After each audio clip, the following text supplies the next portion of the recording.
kasama ko na drive papunta dito. Kasi ito sa mga kuweba na pinuntahan namin, saka basta kasi sobrang ganda, di ba, Beth? At ito yung gusto ko, yung ano na malakas. Wow, ano na. So mamaya, pupunta pa kami sa tayo pupunta? Batanes of the East. Batanes of the East, saka doon sa may Parola. Pero yung mga kuweba na ito naman yung pinuntahan namin kasi doon sa kabila, sobrang dami ng tao kaya di ako nag-stay. Pero as dito, busog ka na, ang sarap maglangkoy. Nakaka-relax talaga. So yun lang, mamaya kita lang.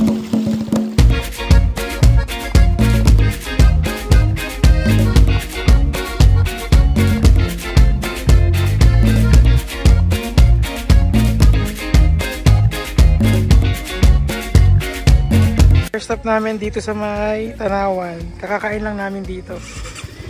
Agayak na kami. Ito yung motor na napaka-forma. May camera. Okay, so ayan, alis na kami. Grabe ang init. Ito, nakagayak na kami. Hindi magdadrive sa akin kasi magbibideo nga ako. Tapos, bago pumasok, ano best? Okay, bye-bye. Dito lang.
So dito kami nagpark kala nanay kasi mas okay dito, ano? Mas safe kaysa dun sa may mismong dun sa may port.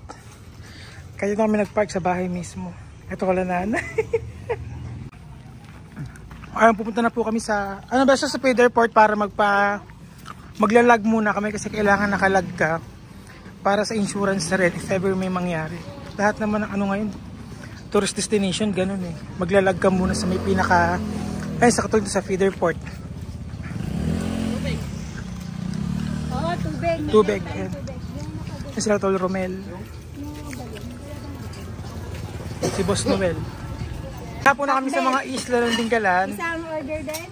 Dito kami bumili kay nanay ng ulam. Babaunin namin dun sa may mga isla na pupuntahan namin. Dapat magluluto pero hindi na magluluto. Bes, mabango to oh. Yung anong tawag doon? Bicol Express. Ito po, Dingalan Express. Lahat po isa. Ayan na, malapit na mag-island hopping. Excited na ako. Mag-island hopping kami pag White Beach lang 1,000 pesos. Then additional 500 pesos kapag mag-island hopping. So napakayaman namin. Sinolo namin isang bangka. 6 lang kami. Pero ang maximum talaga nun 15 na tao. Ayan.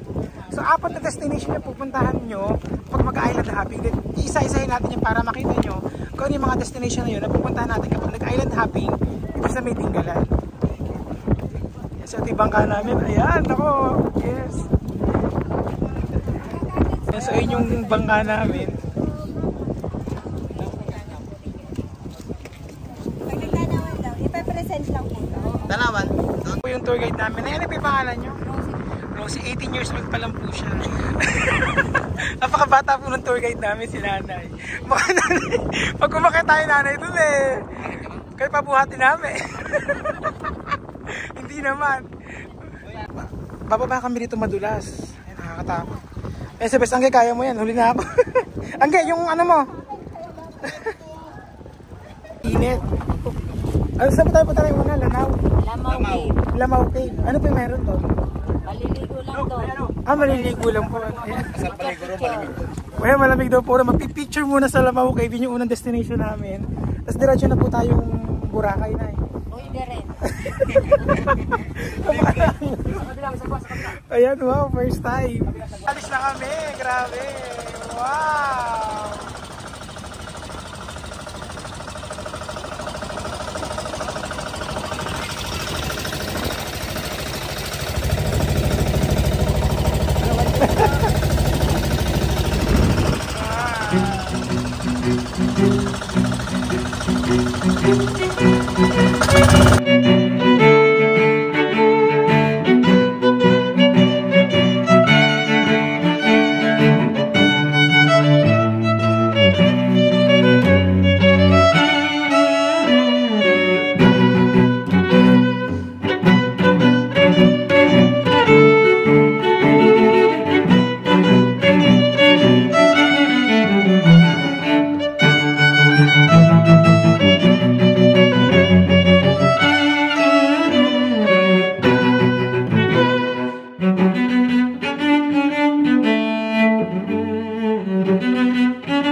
Okay, so dito kami nag-stop over.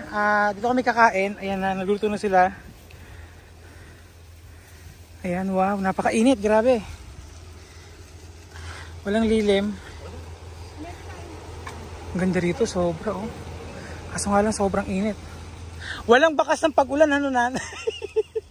Walang ulap. Sa April, May, June, tagulan. Oo, ayan. Wow, yay! Okay, so ito na po yung mainit na buhangin. Pwede kayo magluto rito. So, isasusuko na pa ako. Napakainit, grabe. Ayan. Napakainit.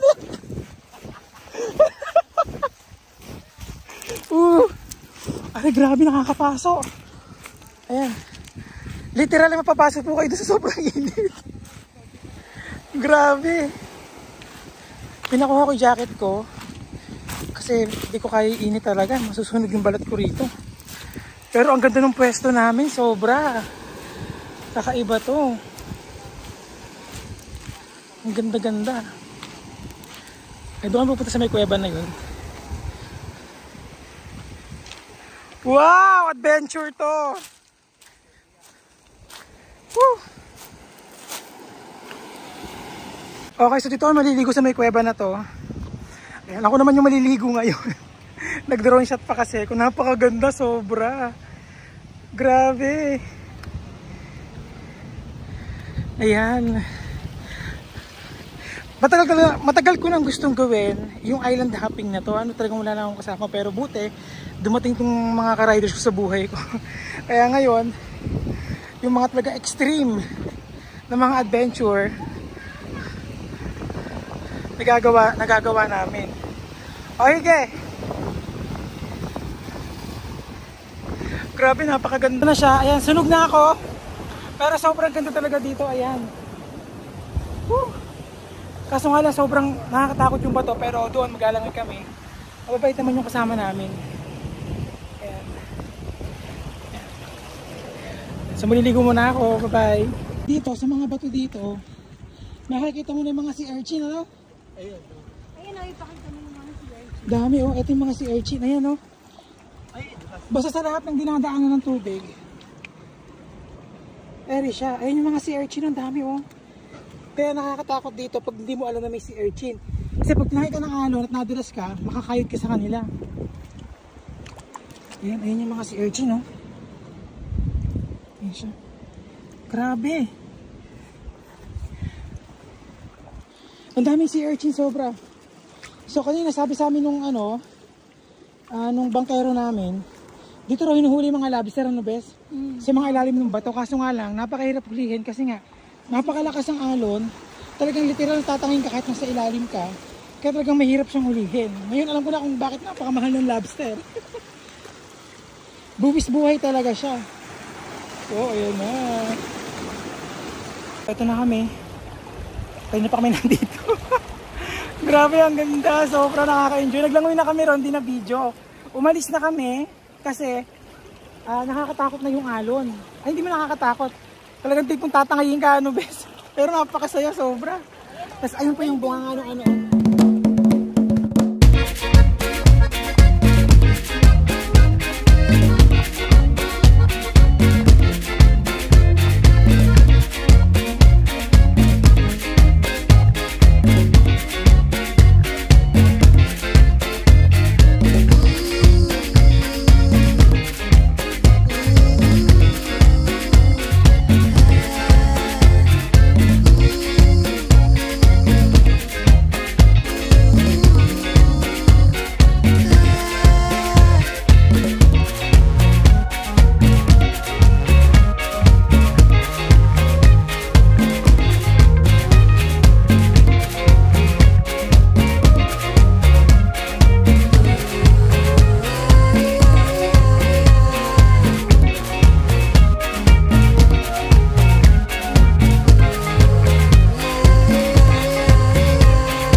Yung kuweba. Ano nga pong kuweba yan? Lumaw? Lamaw Cave. Bakit po tinawag na Lamaw? O yung tour guide po namin, nahihirapan na po siya sa mga tanong ko. Hindi po siya masagot. Ay. Sa mga nagpangalan nito, yung mga sinaunang tao rito. Kaya yung mga nakagisnan na ang tawag nila Lamaw, gano'n na rin. May mga unang panitang may nagtawag na pangalan. Hindi, ba't po kaya may ibig sabihin ng Lamaw eh? Ano naka-ibig sabihin nun? So alamin natin yan kung ibig sabihin ng Lamaw. Lamaw? Mababaw? Lamaw? O, pati may pinagmulan yung ngalan ng lugar na yun. Di lang. Ay, wag mo ihayin. Oo. So, ayan po yung, ang problema namin, alam namin kung ano yung lugar na to. Kaso nga lang, hindi namin alam kung saan pinangalan yung lugar na to. So kung sino po ng tour guide na malilituhin, kunin niyo po si Nan. Oo. Hindi, si Nanay po kasi taga-Samar. Oo, taga-Samar po kasi si Nanay, kaya medyo hindi siya familiar sa lugar na to. Oo, alam ni Nanay yun. So ayan, ito na kami sa isa pang pista.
sa White Beach na tinatawag nila sa Dingalan. Ano?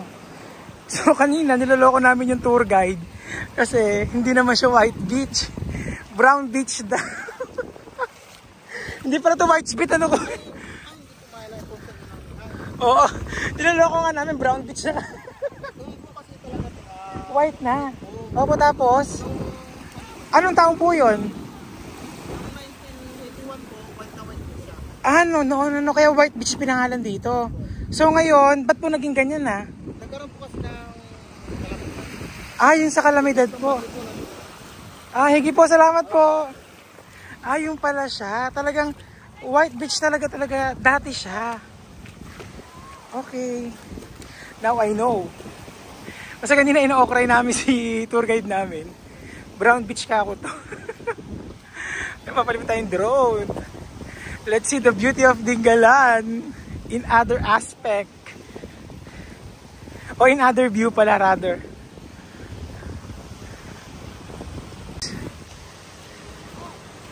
Pantalon dala. Ay grabe, ang dami rin tao ha. Ito yung mga rock formation. Ayun yung buko. Grabe. Dito, mayroon pala mga tindahan. Kanina ando kami sa may taas. Sa may kay patron ng biyahe. Grabe, yan siya oh.